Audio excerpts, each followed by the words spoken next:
नमस्कार शेतकरी मित्रांनो 13 जिल्ह्यांतील शेतकऱ्यांच्या खात्यात पीक विमा हा जमा होणार आहे। शेतकरी मित्रांनो, तर यामध्ये कोणत्या जिल्ह्यांचा समावेश असणार आहे, कोणत्या शेतकऱ्यांना पीक विमा हा मिळणार आहे, याविषयी संपूर्ण माहिती या व्हिडिओमध्ये दिली आहे। त्यामुळे व्हिडिओ नक्की शेवटपर्यंत बघा। शेतकरी मित्रांनो, पीक विमा योजनेअंतर्गत शेतकऱ्यांना त्यांच्या पिकांच्या नुकसानीबद्दल विमा कंपनीकडून नुकसान भरपाई मिळते। शेतकरी विमा हप्ता भरतात आणि विमा कंपन्या पिकांच्या नुकसानीबद्दल शेतकऱ्यांना आर्थिक भरपाई करतात।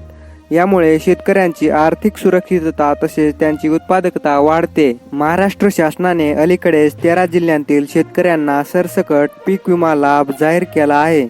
या 13 जिल्ह्यांत नाशिक, धुळे, जळगाव, अहमदनगर, पुणे, सातारा, सांगली, सोलापूर, बीड, लातूर, उस्मानाबाद, बुलढाणा आणि अकोला या जिल्ह्यांचा समावेश आहे।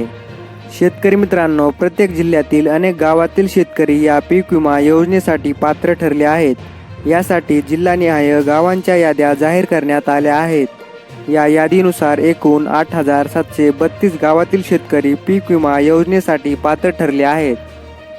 शेतकरी मित्रांनो, या पीक विमा योजनेसाठी महाराष्ट्र शासनाने अलीकडेच शासन निर्णय जारी केला आहे। या शासन निर्णयानुसार शासनाने या योजनेसाठी निधीची तरतूद केली आहे। शेतकऱ्यांच्या बँक खात्यात येत्या सोमवारपर्यंत पीक विम्याची रक्कम जमा होईल अशी अपेक्षा आहे।